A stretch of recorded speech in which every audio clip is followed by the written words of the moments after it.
Hello दोस्तों, स्वागत करता हूं आप सभी को आपके अपने इस यूट्यूब चैनल में। तो दोस्तों, इस वीडियो में हम लोग क्लास 12th के केमिस्ट्री का ऑब्जेक्टिव क्वेश्चन करेंगे और सारा क्वेश्चन काफ़ी ज़्यादा इंपॉर्टेंट है। तो आप सभी इस वीडियो को अंत तक देखिएगा। इसमें से बहुत सारे क्वेश्चन हैं जो आपके परीक्षा में टकराएंगे। ठीक है, तो चलिए इस वीडियो को शुरू करते हैं। देखिए, पहला प्रश्न क्या है। बेकेलाइट एक उदाहरण है। ये बेकेलाइट एक उदाहरण किसका है? यह ताप दृढ़ प्लास्टिक का एक उदाहरण है। ठीक है, इसे आप लोग पुनः प्राप्त नहीं कर सकते हैं। ठीक है, ये ताप दृढ़ प्लास्टिक होता है। अगला है, लिगंड सक्षम होता है जो कम से कम एक जोड़ी इलेक्ट्रॉन प्रदान कर सकता है। एक इलेक्ट्रॉन प्रदान कर सकते हैं, 3 इलेक्ट्रॉन प्रदान कर सकते हैं। इनमें से सभी बिल्कुल सही उत्तर होगा आपका ऑप्शन नंबर डी। अब देखिए, एल्युमिनियम आपका किसका है? इसका आप सभी को बतलाना है। एल्युमिनियम है ना, ये किसका है? इसके तो बॉक्साइड का ये एल्युमिनियम अयस्क होता है। नाइट्रिक अम्ल का सूत्र क्या होता है? HNO3 होता है। याद रखिएगा, HNO3 नाइट्रिक अम्ल का सूत्र है। देखिए, सल्फर डाइऑक्साइड का सूत्र क्या होता है? SO2 होता है। Sulphur tri SO3, sulphur di SO2, di 2 के लिए डाई SO2 हो जाएगा। फेनॉल तथा KMNO4 का 1 से 2% घोल का उपयोग किस रूप में किया जाता है? तो यह विसंक्रमी के रूप में हम लोग करते हैं। ठीक है, ऑप्शन नंबर बिल्कुल ए सही उत्तर होगा। अब देखिए क्या है, प्रोपेन 2 ऑल का संरचना सूत्र इनमें से कौन है? तो देखिए, इसका नाम है आपका प्रोपेन 2 ऑल। ठीक है, 2 ऑल हो जाएगा बिल्कुल ऑप्शन नंबर ए। एमिनो अम्ल में COOH ग्रुप के अतिरिक्त और कौन सा ग्रुप रहता है? तो इसमें आपका NH2 ग्रुप रहता है। आप सभी जानते हैं NH2 ग्रुप, कई बार क्वेश्चन पूछा गया है। HCOOH एक है, एक क्या है? HCOOH, यह एकल भास्मिक अम्ल है। ठीक है, एकल भास्मिक अम्ल। चलिए अगला देखते हैं, क्या NaOH है एक? NaOH है एक, यह NaOH एक आपका क्या है? यह क्षार होता है। कीटोन का अवकरण LiAl H4/H3O धनायन से प्राप्त होता है।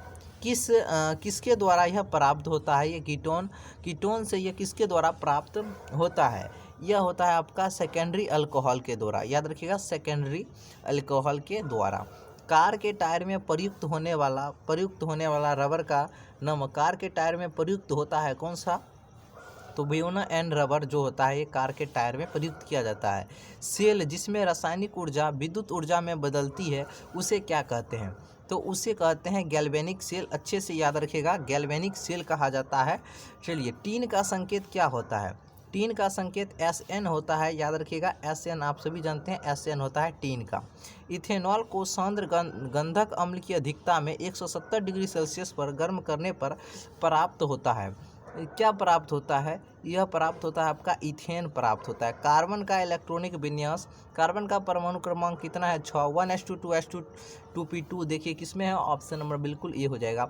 ग्लिसरॉल है का सामान्य सूत्र क्या होता है? इसका सामान्य सूत्र आपका देख सकते हैं, जो ये आपका ग्लिसरॉल का ये सामान्य सूत्र है। ऑप्शन नंबर बिल्कुल ए। अब अगला क्वेश्चन क्या है, एल्डिहाइड जिसमें अल्फा हाइड्रोजन नहीं बनाता है भाग लेता है इसमें केनिजारो अभिक्रिया। ठीक है, आप सभी वीडियो को लाइक कर दीजिएगा अच्छा लग रहा हो तो। ठीक है, अभी तक लाइक नहीं किया, लाइक करके चैनल को सब्सक्राइब करके बेल आइकन को जरूर प्रेस कर लीजिएगा। साधारण नमक का सूत्र NaCl होता है, NaCl। CH3CO, CH3 का आयुपेक नाम क्या है? इसका नाम है आपका प्रोपेनॉन। क्या नाम है? प्रोपेनॉन। चलिए अगला देखते हैं, C2H5NH2 का आयुपेक नाम क्या है? इसका नाम क्या है? अमीनो इथेन है। क्या नाम है? Amino ethane. Option number C. Copper सदस्य है, कॉपर सदस्य है।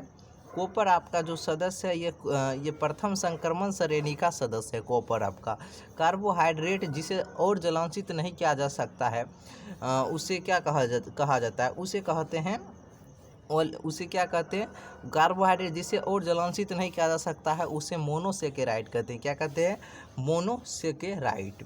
ठीक है, चलिए अगला देखिए क्या है, निम्नलिखित में सबसे बड़ा बॉन्ड कौन किस में पाया जाता है? सबसे बड़ा बॉन्ड कौन किस में पाया जाता है? आपका ये अमोनिया में पाया जाता है, NH3 में। ठीक है, चलिए कीटोन का सामान्य सूत्र क्या होता है? कीटोन का सामान्य सूत्र, देखिए कीटोन का इसमें जो सामान्य सूत्र हो जाएगा आपका ऑप्शन नंबर बिल्कुल बी हो जाएगा।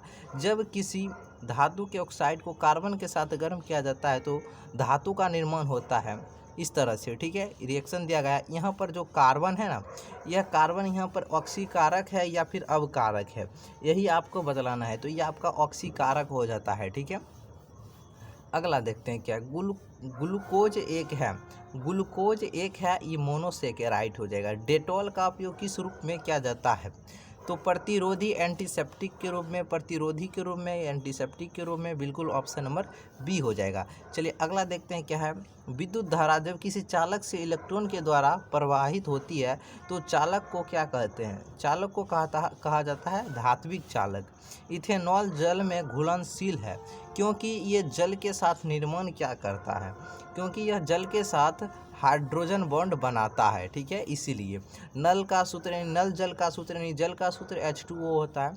पॉलीथीन एक है, पॉलीथीन एक है, ये आपका ताप सुघट्य प्लास्टिक हो जाएगा। पॉलीथीन आपका ताप सुघट्य पदार्थ प्लास्टिक। कॉपर का और बेकेलाइट आपका क्या है? अभी तुरंत बतलाएं। पहला क्वेश्चन, बेकेलाइट जो आपका होता है वह ताप दृढ़ प्लास्टिक और पॉलीथीन आपका ताप सुघट्य प्लास्टिक। कॉपर का मुख्य अयस्क क्या है? Copper glass. कॉपर का मुख्य अयस्क क्या है? कॉपर ग्लास, याद रखिएगा। निम्नलिखित में से कौन सा अक्रिस्टलीय ठोस है? इसमें कौन अक्रिस्टलीय ठोस है आप सभी को बतलाना है। तो ये आपका जो ये अक्रिस्टलीय ठोस क्या हो जाएगा? ग्लास हो जाएगा। ग्लास बिल्कुल ऑप्शन यानी कांच, शीशा, ऑप्शन नंबर डी। क्रिस्टल कितने प्रकार के होते हैं? सभी 35 का जवाब आप लोग कमेंट बॉक्स, इस वीडियो के कमेंट बॉक्स में बतलाइएगा। क्रिस्टल कितने प्रकार के होते हैं? आप देखते हैं कितने सारे स्टूडेंट हैं जो जवाब दे पाते हैं। 35 का जवाब बतलाइएगा। ए होगा या बी होगा या सी होगा या फिर डी होगा। वीडियो को आप सभी लाइक कर दीजिएगा अच्छा लगा हो, और चैनल को सब्सक्राइब कर लीजिएगा। क्वेश्चन बैंक का वीडियो जल्द ही आपका बायोलॉजी का आने वाला है, ठीक है, और जो केमिस्ट्री का 2-3 सेट का बचा हुआ है उसका भी जल्दी ही आ जाएगा, ठीक है। चलिए तो फिर मिलते हैं एक नई वीडियो में।